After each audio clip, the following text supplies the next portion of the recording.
Hello friends, welcome to smile talk paramedical channel. Friends, ಈ ವಿಡಿಯೋದಲ್ಲಿ paramedical board ವತಿಯಿಂದ ಇವತ್ತು ಏನು ಅಪ್ಡೇಟ್ ಆಗಿದೆ ಅನ್ನೋದ್ರ ಬಗ್ಗೆ ಮಾಹಿತಿಯನ್ನು ಒದಗಿಸಿ ಕೊಡ್ತಾ ಇದ್ದೇನೆ. ಪ್ಯಾರಾಮೆಡಿಕಲ್ ಬೋರ್ಡ್ ವತಿಯಿಂದ ವಿದ್ಯಾರ್ಥಿಗಳಿಗೋಸ್ಕರ ಈಗ ಯಾರು ಈಗ 1ನೇ ವರ್ಷ 2ನೇ ವರ್ಷ ಮತ್ತು 3ನೇ ವರ್ಷದಲ್ಲಿ ಸ್ಟಡಿ ಮಾಡ್ತಾ ಇದ್ದೀರಿ, ಅವರುಗಳಿಗೆ ಒಂದು ಬಸ್ ಪಾಸಿಗೆ ಸಂಬಂಧಿಸಿದಂತೆ ಒಂದು ಅಪ್ಡೇಟನ್ನು ಮಾಹಿತಿಯನ್ನು ಎಲ್ಲ ಕಾಲೇಜುಗಳಿಗೆ ಮತ್ತು ಸಾರಿಗೆ ಇಲಾಖೆಗೆ ಒಂದು ಆದೇಶವನ್ನು ಒಂದು ಪ್ರಕಟಣೆಯನ್ನು ಹೊರಡಿಸಿದ್ದಾರೆ. ಅದರ ಬಗ್ಗೆ ಈ ವಿಡಿಯೋದಲ್ಲಿ ಮಾಹಿತಿಯನ್ನು ಕೊಡ್ತಾ ಇದ್ದೇನೆ. ಯಾಕಂತಂದರೆ ಭಾಳಷ್ಟು ವಿದ್ಯಾರ್ಥಿಗಳಿಗೆ ಈಗ ಈ ವರ್ಷ ಏನಪ್ಪ ಅಂತಂದರೆ ಅಕಾಡೆಮಿಕ್ ಇಯರ್ ಕಂಪ್ಲೀಟ್ ಆಯಿತು. ಆಗಸ್ಟಿಗೆ ಬಸ್ ಪಾಸ್ ಕ್ಲೋಸ್ ಆಗುತ್ತೆ. ಸೊ ಈ ಆಗಸ್ಟಿಗೆ ಬಸ್ ಪಾಸ್ ಕ್ಲೋಸ್ ಆದ ತಕ್ಷಣವೇ ಈಗ ಮುಂದೆ ಏನು ಮಾಡಬೇಕು? ಯಾಕಂದರೆ ಕಾಲೇಜ್ ಇರುವಂಥದ್ದು ಡಿಸೆಂಬರ್ ತನಕ, ಎಕ್ಸಾಮು ನವಂಬರ್ ಡಿಸೆಂಬರಲ್ಲಿ ನಡೀತದೆ. ಅಲ್ಲಿ ತನಕನೂ ಕಾಲೇಜ್ ಇರಬೇಕಾದ್ರೆ ಈಗ ಬಸ್ ಪಾಸ್ ನೋಡಿದರೆ ಆಗಸ್ಟಿಗೇನೋ ಕ್ಲೋಸ್ ಆಗುತ್ತೆ ಅಂತ ನಾವು ಅಂದ್ಕೊಳ್ಳೋಣ. ಈಗ ವಿದ್ಯಾರ್ಥಿಗಳು ಏನು ಮಾಡಬೇಕು? ಅದಕ್ಕೆ ಸಂಬಂಧಿಸಿದಂತೆ ಒಂದು ಸರ್ಕ್ಯುಲರನ್ನು ಇವರು ಕೊಟ್ಟಿರುವಂಥದ್ದು. ಅದರ ಬಗ್ಗೆ ಮಾಹಿತಿಯನ್ನು ನಿಮಗೆ ಸ್ಟೆಪ್ ಬೈ ಸ್ಟೆಪ್ ಹೇಳ್ತಾ ಹೋಗ್ತೀನಿ. ನೋಡಿ, ಇದೇ ಆದೇಶ ಅದು. ಇಲ್ಲಿ ನೋಡಿ 29/6/2020 ಬಂದಿರುವಂಥದ್ದು.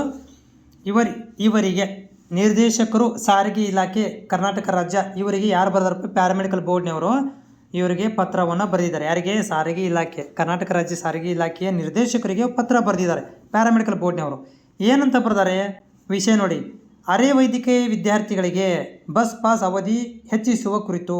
ಈಗ ಪ್ಯಾರಾಮೆಡಿಕಲ್ ವಿದ್ಯಾರ್ಥಿಗಳಿಗೆ ಬಸ್ ಪಾಸ್ ಏನು ಮಾಡಲಿಕ್ಕೆ ವಿಸ್ತರಣೆ ಮಾಡುವ ಬಗ್ಗೆ ಅಂದರೆ ಅವಧಿಯನ್ನು ವಿಸ್ತರಣೆ ಮಾಡುವ ಬಗ್ಗೆ ಇದೆ. ಮೇಲ್ಕಂಡ ವಿಷಯಕ್ಕೆ ಸಂಬಂಧಿಸಿದಂತೆ ಅರೆ ವೈದ್ಯಕೀಯ ಮಂಡಳಿ 2025-26ನೇ ಸಾಲಿನ ವಿದ್ಯಾರ್ಥಿಗಳ ವಿದ್ಯಾಭ್ಯಾಸದ ಅವಧಿಯು ಜನವರಿಯಿಂದ ಅಕ್ಟೋಬರ್ವರೆಗೆ ಮಾಹಿಯಾಗಿದ್ದು, ನೋಡಿರಿ ಇವರ ಪ್ರಕಾರ ಏನಪ್ಪ ಅಂತಂದರೆ ಅಕ್ಟೋಬರ್ವರೆಗೆ ಮಾಹಿಯಾಗಿದ್ದು ಬಸ್ ಪಾಸ್ ಅವಧಿಯು ಮುಕ್ತಾಯಗೊಂಡಿದ್ದು.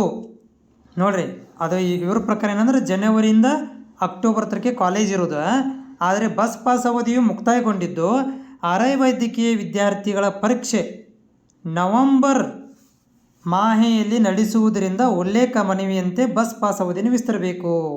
ನೋಡಿರಿ, ನಮ್ದು ಜನವರಿಯಿಂದ ಅಕ್ಟೋಬರ್ ತನಕ ಏನಂದರೂ ಸ್ಟಡಿ ಪೀರಿಯಡ್ ಇರುತ್ತೆ ಕಾಲೇಜದ್ದು. ಆಮೇಲೆ ನವಂಬರಲ್ಲಿ ಎಕ್ಸಾಮ್ ಇರುತ್ತೆ ಅಂತ ಹೇಳಿದೆ. ನವಂಬರಲ್ಲಿ ಎಕ್ಸಾಮ್ ಇರೋದರಿಂದ ಓಕೆ, ಸೊ ನೀವು ದಿನಾಂಕಗಳನ್ನು ವಿಸ್ತರಣೆ ಮಾಡಬೇಕು, ವಿದ್ಯಾರ್ಥಿಗಳಿಗೆ ಅನುಕೂಲ ಮಾಡಿಕೊಡ್ಬೇಕು. ಇವತ್ತು ನಾಳೆ ಜೂನ್ ಆಗಸ್ಟಲ್ಲಿ ಕ್ಲೋಸ್ ಆಗುತ್ತೆ ಅಪ್ಲಿಕೇಶನ್. ನಿಮ್ಮ ಬಸ್ ಪಾಸ್ ಮುಗಿಯುತ್ತೆ, ಅದನ್ನು ಮುಗಿಸೋಕೆ ಹೋಗಬೇಡ್ರಿ, ದಿನಾಂಕ ವಿಸ್ತರಣೆ ಮಾಡಿರಿ ಅಂಥೇಳಿ ಇವರು ಮಾನ್ಯ ನಿರ್ದೇಶಕರು ರಾಜ್ಯ ಸರ್ಕಾರ ಸಾರಿಗೆ ಇಲಾಖೆಗೆ ಪತ್ರವನ್ನು ಬರೆದಿದ್ದಾರೆ. ಹೀಗಾಗಿ ನೀವೇನು ಮಾಡಬೇಕಪ್ಪ ಅಂದರೆ ನಿಮ್ಮ ಕಾಲೇಜ್ಗಳಲ್ಲಿ ಈ ಒಂದು ಲೆಟ್ರನ್ನು ತೊಗೊಂಡು ನೀವು ಬಸ್ ಪಾಸನ್ನು ರಿನ್ಯೂವಲ್ ಮಾಡ್ಕೊಳ್ಬೋದು. ಎಕ್ಸ್ಟೆಂಡ್ ರಿನ್ಯೂವಲ್ ಅಲ್ಲ, ಎಕ್ಸ್ಟೆಂಡ್ ಅಂದರೆ ಎಲ್ಲಿ ತನಕ ಹೇಳ್ಯಾರವರು? ಓಕೆ, ಒಳಗಿದಂತೆ ಬಸ್ ಪಾಸ್ ಅವಧಿ ವಿಸ್ತರಿಸಬೇಕು. ನವಂಬರ್ ಮಾಹೆ ನಡೆಯುವುದರಿಂದ ಅಂದರೆ ನವಂಬರ್ ತನಕ ತೊಗೋಬೇಕಾಗತ್ತೆ ನೀವು.